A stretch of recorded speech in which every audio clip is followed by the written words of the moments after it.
Hello everyone, स्वागत है आपका मेरे चैनल सोशल साइंस सिंप्लीफाइड में। आज हम एनिमेशन के थ्रू क्लास 10th के इकोनॉमिक्स के फर्स्ट चैप्टर डेवलपमेंट को समझेंगे। तो स्टार्ट करते हैं डेवलपमेंट के मीनिंग से। अच्छी जिंदगी जीने के लिए हर इंसान कुछ ना कुछ चाहता है, इसीलिए ख्वाहिशें भी रखता है।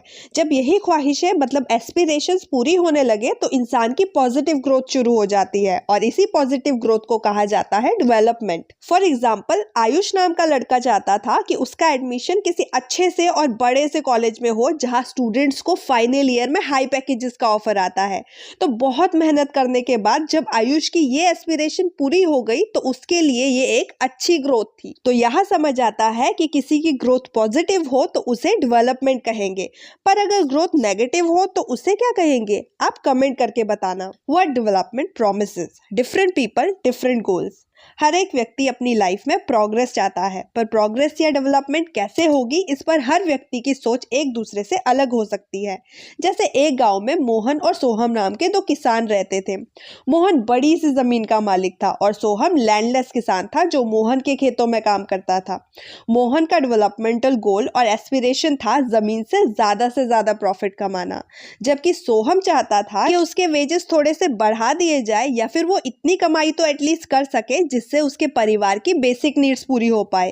हेंस इस एग्जांपल से हमें ये समझ आता है कि हर इंडिविजुअल के गोल्स या एस्पिरेशंस उनके हालातों पर डिपेंड करते हैं, इसीलिए एक दूसरे से डिफरेंट हो सकते हैं। कई बार लोगों के डिफरेंट गोल्स कंफ्लिक्टिंग भी हो सकते हैं। ऐसा तब होता है जब किसी एक के डेवलपमेंटल गोल दूसरे के लिए डिस्ट्रक्टिव बन जाए। तो चलिए इसे समझने के लिए एक बार फिर से मोहन और सोहम का एग्जाम्पल लेते हैं। मोहन का डेवलपमेंटल गोल था प्रॉफिट ज्यादा से ज्यादा कमाना, तो उसने डिसाइड किया कि वो लेबर कॉस्ट को रिड्यूस कर देगा, जिसके लिए उसने सोहम और बाकी लेबरर्स को काम से हटाकर उन लोगों को रख लिया जो उनसे भी कम वेजेस में काम करने को तैयार थे। पर सोहम और बाकी लेबरर्स के लिए ये उनके डेवलपमेंटल गोल से बिल्कुल उलट था, क्योंकि यहाँ तो वेजेस भी नहीं बढ़े और जॉब भी चली गई। तो यहाँ हमने डेवलपमेंट से जुड़ी दो बातें सीखी। पहली, different persons can have different developmental goals, and दूसरी बात, what may be development for one may not be development for the other, it may even be destructive for the other. Income and other goals.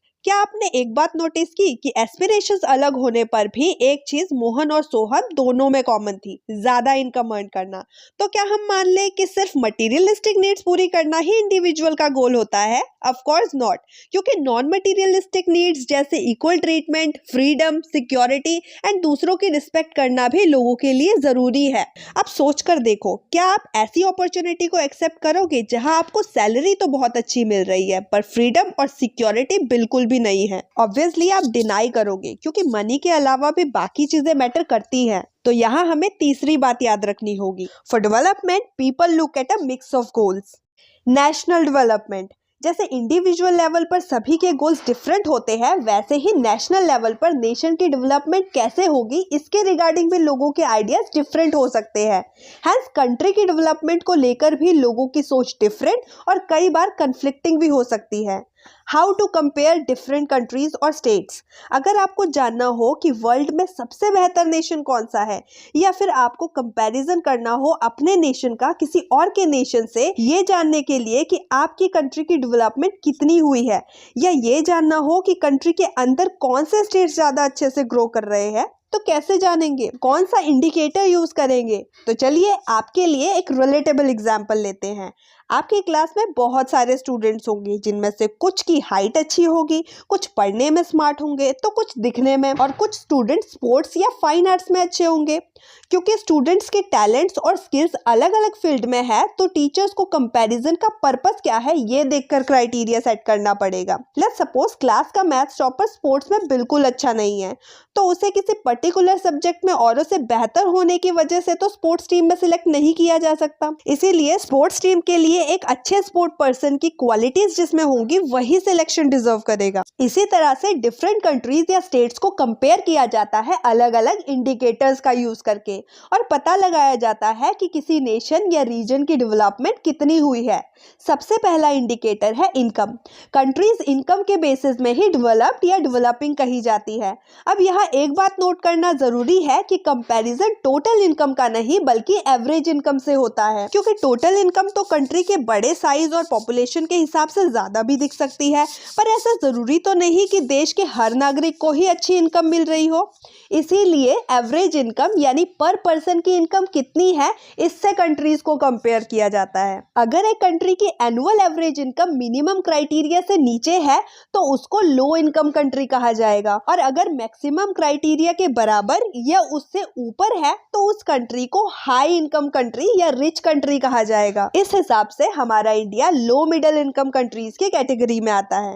अब ये भी clear हो गया कि national development के लिए भी income one of the most important attributes है। क्या नेशनल डेवलपमेंट के लिए भी इनकम के अलावा और भी इंपॉर्टेंट एट्रीब्यूट्स हो सकते हैं? ऑफ कोर्स यस, क्योंकि अगर इनकम से ही कंट्री डेवलप मानी जाती तो मिडिल ईस्ट कंट्रीज और बाकी छोटी छोटी कंट्रीज भी डेवलप्ड कंट्रीज की कैटेगरी में शामिल होती। Income and other criteria, individual की तरह ही नेशन या किसी रीजन की डेवलपमेंट के लिए एवरेज इनकम के अलावा भी कुछ और एट्रीब्यूट्स इक्वली इंपॉर्टेंट होते हैं, जैसे access to basic public facilities like health care and education, environmental sustainability and gender equality.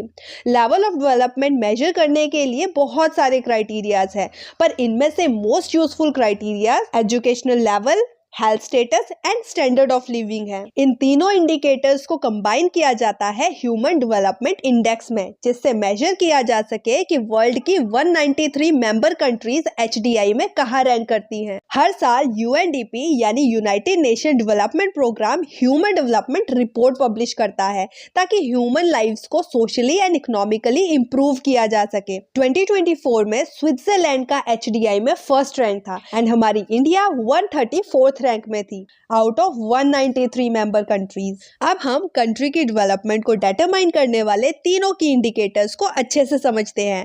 पहला, स्टैंडर्ड ऑफ लिविंग, जिसे मेजर किया जाता है gross national income per capita से।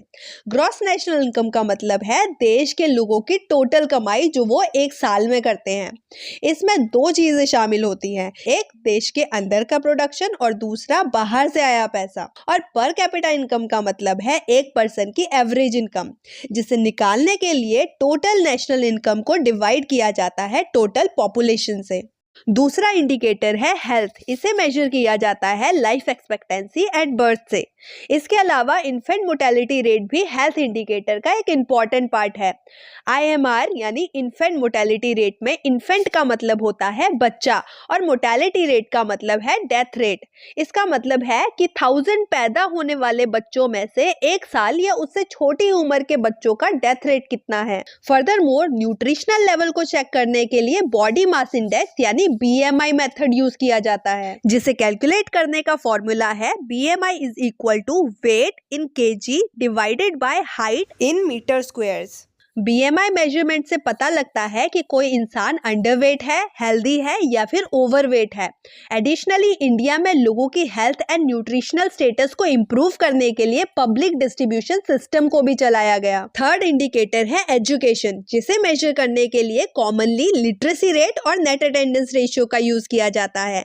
एजुकेशन एक पर्सन को उसके फुल पोटेंशियल तक पहुंचाने में हेल्प कर सकता है, इसीलिए कंट्री को डेवलप होने के लिए ये जानना बहुत जरूरी है कि उनके लोगों का एजुकेशनल लेवल या स्टेटस एंड लिटरेसी रेट कैसा है। एक कंट्री का जितना ज्यादा अच्छा एजुकेशनल लेवल होगा उतनी ही ज्यादा वो कंट्री डेवलप मानी जाएगी। तीनों इंडिकेटर्स को तो अच्छे से समझ लिया, आप चलते हैं आपकी बुक में दी गई एक स्टेटमेंट की ओर। Money in your pocket can not buy all the goods and services that you may need to live well. मतलब जेब में पैसा होने से आप सारी गुड्स एंड सर्विसेज नहीं खरीद सकते जो आपको एक अच्छी जिंदगी जीने में हेल्प करेगी। अब लग तो इसमें कुछ हद तक सही ही रहा है, क्योंकि हम मनी से good health, true happiness, time, love and trust, peace of mind and pollution free environment थोड़े ना खरीद सकते हैं। अब माना कि पैसे होंगे तो हेल्दी खाओगे अपनी हेल्थ को अच्छा रखने के लिए, पर फिर भी बीमारी पैसे देखकर थोड़ी ही आती है। कोई फैटल डिजीज हो गया तो हो सकता है मनी भी काम ना आए, और ऐसे ही बीता हुआ टाइम भी हम खरीद नहीं सकते। बहुत सारे रिच लोग ऐसे हैं जिन्हें सुकून भी नहीं है। Sustainability sustainability of development.